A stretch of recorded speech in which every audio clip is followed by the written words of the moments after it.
Alors, bonjour à tous. Donc, dans cette vidéo, on va voir la notion de convexité d'une fonction, chapitre 2. Donc, qu'est-ce que c'est la convexité? Comment étudier la convexité d'une fonction? Et à quoi sert la convexité en fait, finalement?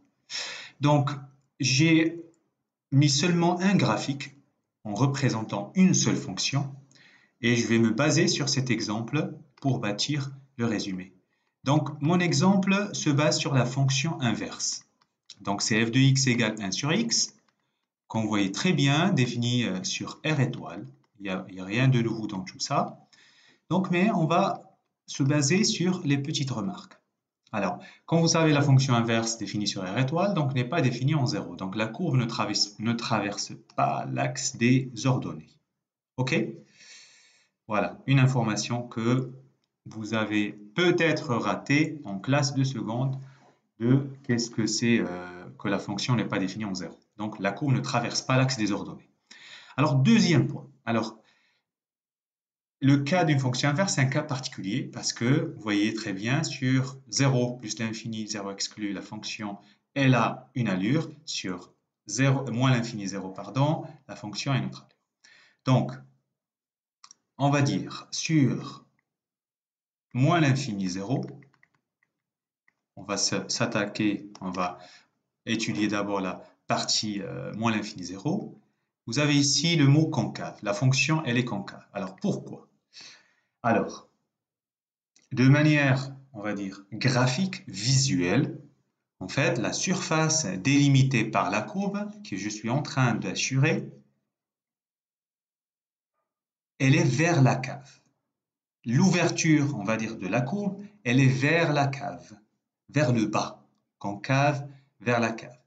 Et maintenant, de manière rigoureuse, mathématiquement, la courbe, elle est en dessous de ces tangentes en n'importe quel point. Vous voyez, la courbe est toujours en dessous, etc. Donc, c'est ce qu'on appelle une fonction concave. Notre cas ici, la fonction inverse, sur moins l'infini 0, donc sur cette partie, f est convexe, est concave, pardon. C'est toujours lapsus obligé. Pardon. Alors, pourquoi? Parce que CF, sa courbe, donc la courbe c'est CF, est en dessous de ces tangentes. Voilà, pour aller rapidement. Alors maintenant, regardons le deuxième point.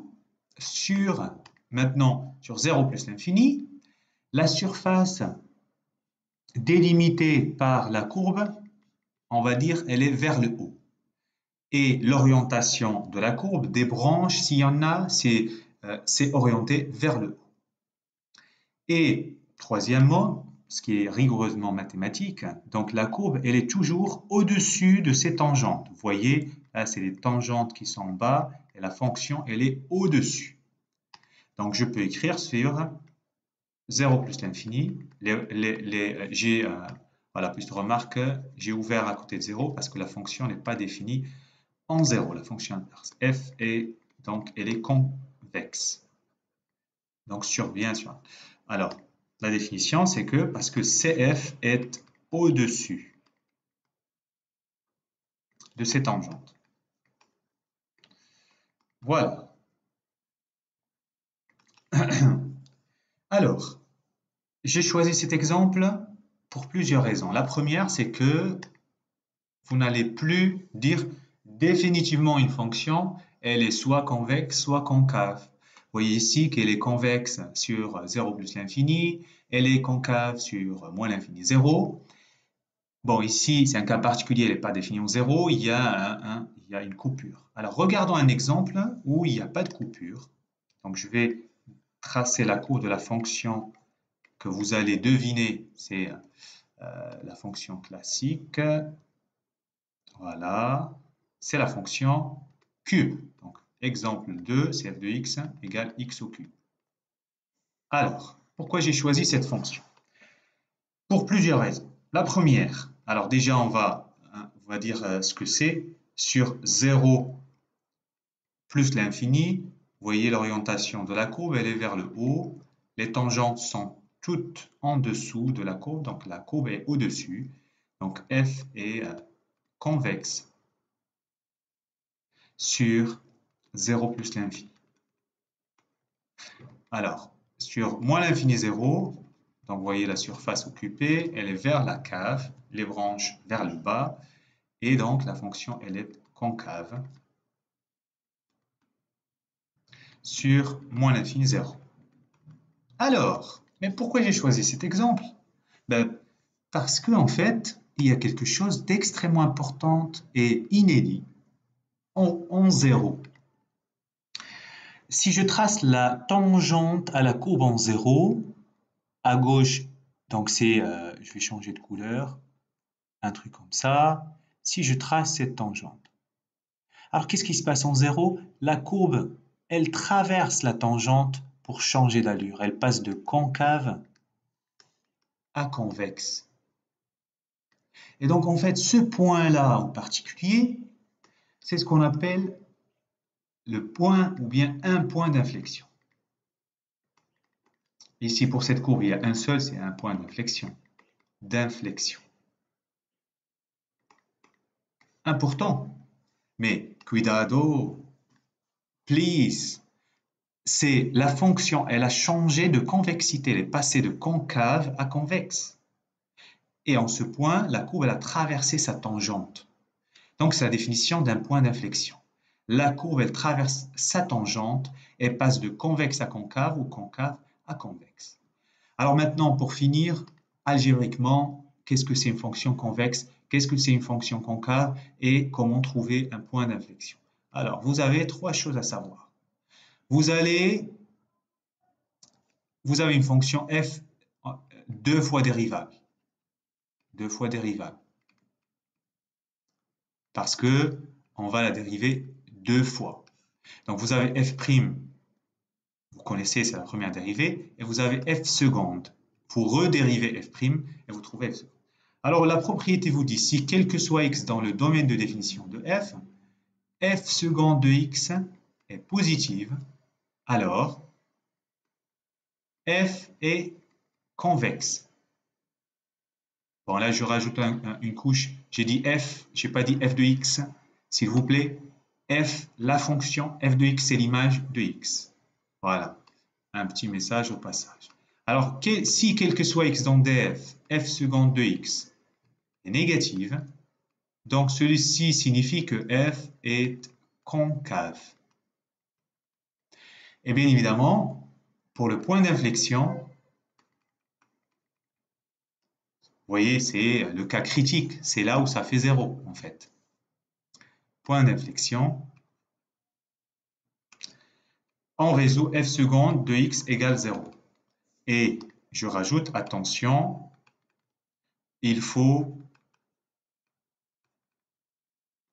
un passage de convexe à concave ou inversement. Voilà. D'accord? Très bien. Ok, pour l'instant, je n'ai pas dit à quoi ça sert. Alors, regardons. À quoi ça sert la convexité? Alors, il faut savoir que tout phénomène peut être, vous voyez, peut être modélisé par une fonction. Donc, cette convexité va servir, si un phénomène est modélisable par une fonction, savoir est-ce qu'il est en train de ralentir ou de s'accélérer. Bah, tiens un exemple. Actuellement, on se trouve en pandémie. Et bien, en fait, cette pandémie, l'évolution de ce virus est un phénomène qui est modélisable par une fonction et on suit particulièrement la courbe. Est-ce elle a l'allure d'une fonction qui est concave, convexe, à quel moment elle change, le point d'inflexion? Exactement ce qu'on est en train d'étudier. Vous voyez un cas concret. Alors, deux que vous allez rencontrer cette année aussi, c'est pour montrer des inégalités mathématiques. Ici, j'ai pris un exemple qui est classique. La courbe en bleu, c'est la fonction exponentielle. Alors, f de x, c'est exponentielle de x. La courbe en rouge, c'est la droite d'équation 1 plus x. G de x, c'est égal à 1 plus x. Celle-là, c'est tangente c'est la tangente à f, à la courbe de f, à CF, en x égale 0. Alors, n'importe qui est capable de me dire que, quel que soit x dans R, puisque la fonction exponentielle définie sur R, l'exponentielle de x est au-dessus et supérieure à 1 plus x. Ben, en fait, cette inégalité, on n'a plus à rien, enfin, on n'a pas à la démontrer, parce que, car, ou bien par convexité de la fonction exponentielle. C'est puissant, c'est vraiment puissant. Voilà, une inégalité que normalement pour la démontrer, il faut faire la différence, dériver, montrer que quel que soit x c'est positif, etc. Alors là, on a dit en 2 mots, douche comprise, eh ben, en fait, cette inégalité est vraie parce que la fonction exponentielle, elle est convexe, et une fonction convexe, par définition, elle est au-dessus de ses tangentes en n'importe quel point.